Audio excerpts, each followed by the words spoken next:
Olá pessoal, tudo bem? Aqui é a professora Bárbara de Circuitos Elétricos. Estou gravando esta aula para ficar disponível aí para vocês no AVA, ok? Devido à suspensão das nossas atividades presenciais, na Faculdade Pitágoras de Belo Horizonte, Unidade Antônio Carlos, por causa do coronavírus.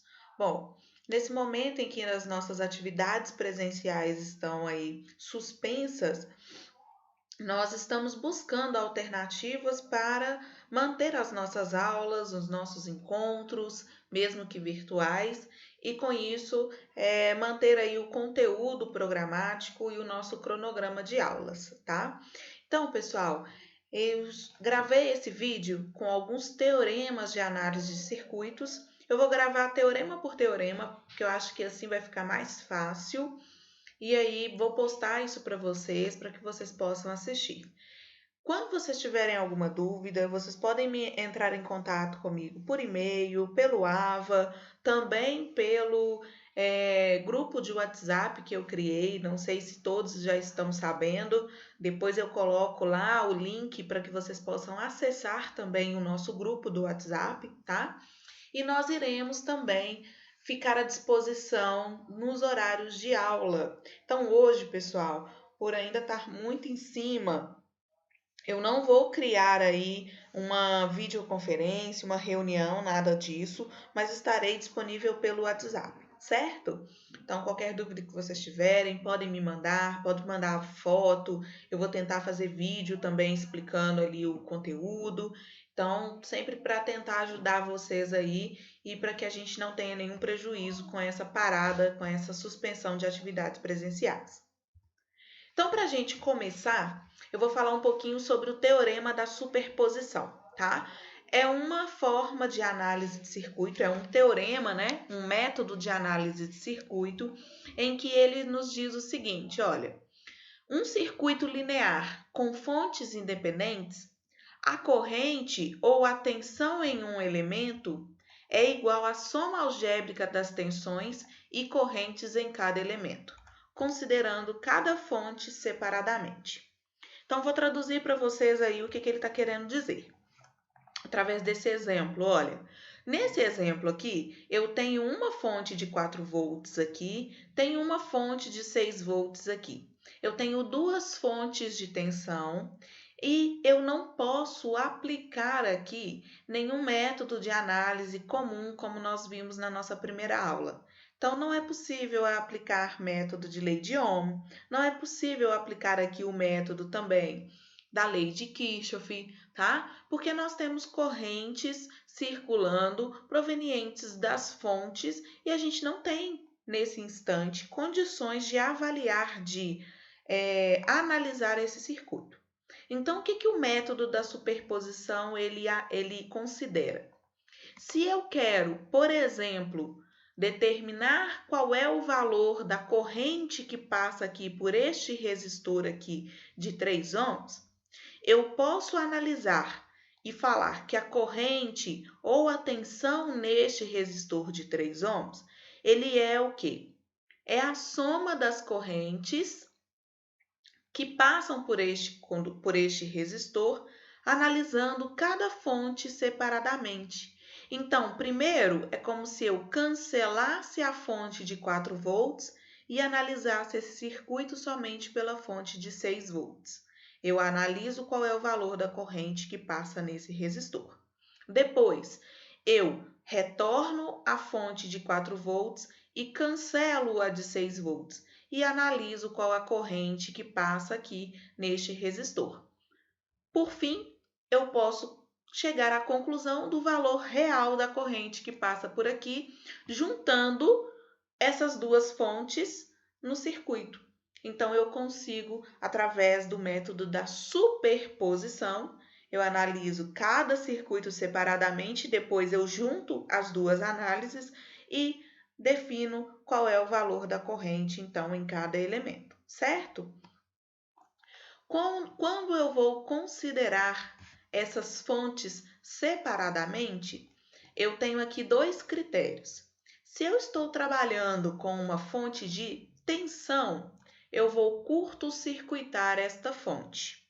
Agora, Se eu estiver trabalhando com uma fonte de corrente, nós vamos abrir a fonte, certo? Vou mostrar aqui um exemplo. Nesse exemplo aqui, nós só temos fontes de tensão, mas depois eu posso criar outros vídeos e postar para vocês com fontes de corrente para vocês entenderem como é feito, então, essa análise. Vamos lá. Então, esse é o nosso exemplo, nós vamos analisar. Eu coloquei aqui para vocês o passo a passo desse exemplo, tá? Então, o primeiro passo, a gente vai arbitrar o sentido das correntes. Considerando as duas fontes, eu arbitrei aqui o sentido das correntes, chamei a corrente que passa por este ramo de I1, a corrente que passa por este ramo eu chamei de I2, a corrente que passa por este ramo eu chamei de I3. Agora, o segundo passo é analisar o circuito com cada fonte separadamente. Então, eu curto-circuitei a fonte de 6 volts. Então, nesse instante, é como se eu tivesse retirado essa fonte aqui, ok? Então, eu tenho uma única fonte nesse circuito, que é a de 4 volts. Eu vou arbitrar novamente os sentidos da corrente para esse novo circuito que foi criado. Então, para este ramo, eu chamei I4, para este ramo, eu chamei de I5, e para este ramo, a corrente ela foi chamada de I6. E agora eu vou encontrar, então, o valor dessas correntes, de I4, de I5 e de I6. Primeiro, para eu achar a corrente, eu vou precisar inicialmente achar qual é a minha resistência total. Aqui, pessoal, o circuito ficou mais simples. Então, eu consigo calcular a resistência total aqui de maneira muito tranquila. Eu tenho 6 paralelo com 3, ok? Depois que eu transformar essas duas resistências aqui em uma só, ela vai estar em série com a resistência de 2 ohms. Então, foi isso que eu fiz aqui embaixo. Eu peguei 6 vezes 3, dividi 6 mais 3. Eu fiz o produto pela soma para resolver essas resistências que estão em paralelo. E somei mais 2, por quê? Porque o resultado desse paralelo vai estar em série com o 2 ohms. Então, este resultado aqui vai me dar 2, porque 6 vezes 3, 18. 18 dividido por 9, 2. 2 mais 2, 4.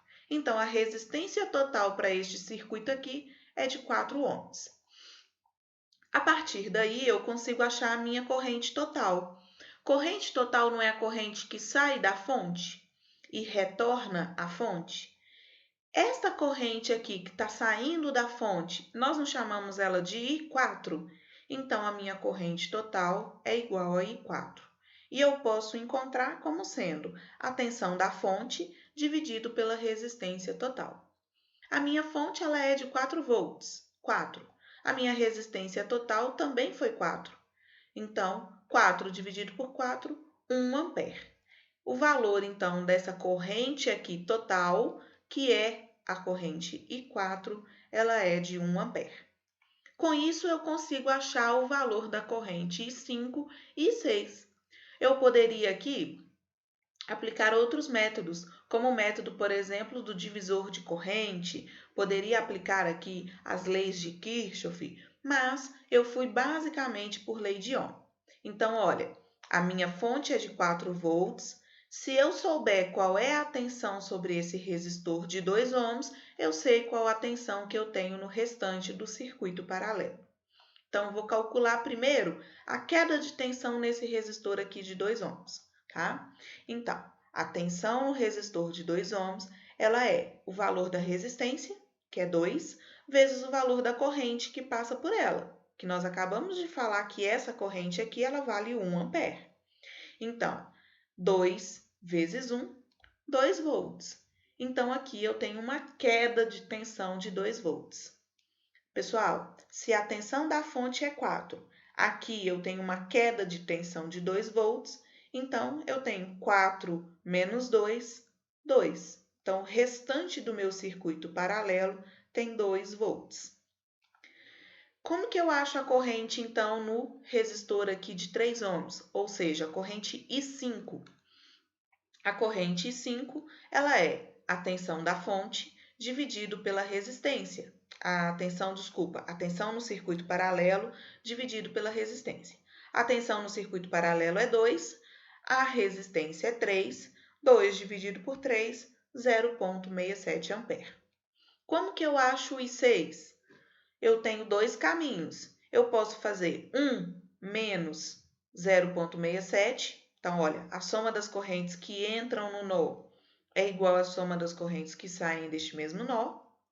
Ou eu posso ir pela lei de Ohm. E como eu sei que a tensão no circuito paralelo é 2 e a resistência vale 6, então 2 dividido por 6, 0,33 ampere. Então, achamos aqui todas as correntes. Quinto passo. Agora, observem que eu curto-circuitei a fonte de 4 e retornei com a fonte de 6 volts. Vou arbitrar o sentido das correntes para este novo circuito e vou encontrar o valor de I7, I8 e I9. Primeiro passo, eu preciso achar a resistência total. Quem é a resistência total? É 2 em paralelo com 3. Quando eu achar esse paralelo, o valor dessa resistência vai estar em série com 6 ohms. Então, eu fiz o paralelo de 2 e 3, através do produto pela soma. Então, 2 vezes 3 dividido por 2 mais 3, isso aqui vai dar 1,2, mais 6. Por quê? Porque este 1,2 vai estar em série com a resistência de 6. Então, quando estamos em série, nós somamos a resistência, vamos ter um total de 7,2 ohms. Para eu achar a corrente total é a corrente que sai da fonte e a corrente que retorna à fonte. A esta corrente, nós demos o nome aqui de I7. Então, corrente total, que é a mesma coisa que I7, é igual à tensão da fonte, 6, dividido pela resistência total, 7,2. E aí nós temos 0,83 ampere. Então, esta corrente aqui, ela tem 0,83 ampere. Quando a corrente chega neste nó, ela se divide em duas parcelas. Como que eu posso achar o valor dessas correntes? Primeiro, eu preciso saber qual a queda de tensão nesse resistor. Se eu souber qual a queda de tensão nesse resistor, eu sei qual a tensão eu tenho para o restante do circuito paralelo. Para achar a queda de tensão, eu vou pela lei de Ohm. Tensão no resistor 6 é igual a resistência vezes a corrente. A resistência é de 6 ohms, a corrente nós acabamos de calcular e ela vale 0,83.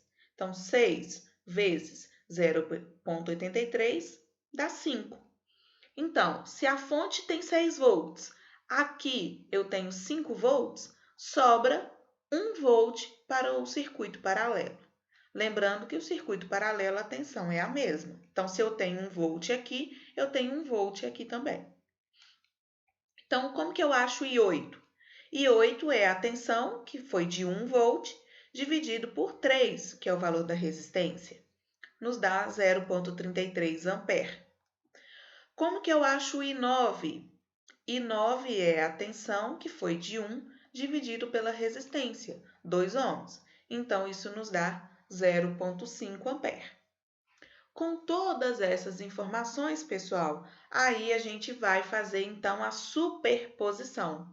Olha, eu analiso todos os circuitos, sobrepondo os sentidos das correntes. Então, vamos lá. Quem é o valor de I1? Observe que I1 é igual a I4 mais I9. Tanto I1 quanto I4 quanto I9 estão no mesmo sentido. Se eles estão no mesmo sentido, a gente soma. Então, I1 é igual a I4 mais I9. I4 nós calculamos e chegamos no valor igual a 1. e 9 nós calculamos e chegamos no valor meio. Então, isso aqui é igual a 1,5, 1,5 ampere, tá? Quem é o I2? I2 é I5 menos I8. Observaram que o sentido aqui de I8 ele está contrário ao I2? Então, como ele está contrário, eu vou subtrair. Então, I2 é igual a I5 menos I8. I5 nós calculamos e chegamos em 0,67 e 8 foi de 0,33. Aqui é menos, tá, pessoal? O sinal aqui ficou errado, mas eu fiz aqui a operação correta. Eu só esqueci de trocar aqui o sinal. Então, 0,67 menos 0,33 vai dar 0,34 ampere. Por fim, quem é o I3? I3 é igual a I6 mais I7. Então, observe que I3, I6 e I7 têm o mesmo sentido. Então, a gente soma. Então, vai ser 0,33 mais 0,83. Isso vai nos dar 1,16 ampere. Aqui, pessoal, eu arredondei porque dá algumas dízimas, tá? Então, aqui dá 0,66666, 0,333333, 0,833333. Então, eu arredondei todos esses valores para facilitar, certo? Pessoal, eu quero mostrar para vocês aqui uma simulação desse circuito. Então, eu desenhei esse circuito aqui através de um software que ele chama EverCircuit, ok? Ele é um software pago, infelizmente ele não é gratuito, ele é gratuito só por 24 horas, mas ele é muito bacana e aí eu queria mostrar aqui para vocês. Então, eu coloquei a fonte de 4 volts, no mesmo sentido, coloquei a resistência de 2 ohms, coloquei a resistência de 3 ohms, coloquei a resistência de 6 e a fonte de 6 volts também no mesmo sentido. Essa letrinha A que está aparecendo aqui é o amperímetro, é para a gente fazer a medida da corrente. Então, queremos saber qual a corrente que circula em cada ramo desse circuito. Eu vou dar um play aqui para iniciar a simulação desse circuito, certo? Então, olha, simulando o circuito, eu tenho aqui, vou aumentar aqui um pouquinho para vocês, olha, só para facilitar a visualização. Eu tenho aqui, pessoal, a corrente que passa neste ramo é de 1,5 ampere, como nós já tínhamos achado. A corrente que passa por este ramo é de 0,33 ampere ou 333 miliampere, também como nós tínhamos achado. E a corrente aqui, ela é de 1,17 ampere. Nós achamos 1,16, né? Arredondando aí, então, 1,17 ampere. Então, conseguimos comprovar que o teorema da superposição, ele serve para calcularmos o valor das correntes e também o valor das tensões, consequentemente, conseguimos calcular o valor da corrente e o valor das tensões em circuitos com mais de uma fonte. Ok? Espero que vocês tenham entendido. Qualquer dúvida, podem me mandar aí pelo AVA ou também pelo grupo de WhatsApp. Um abraço, até o próximo vídeo.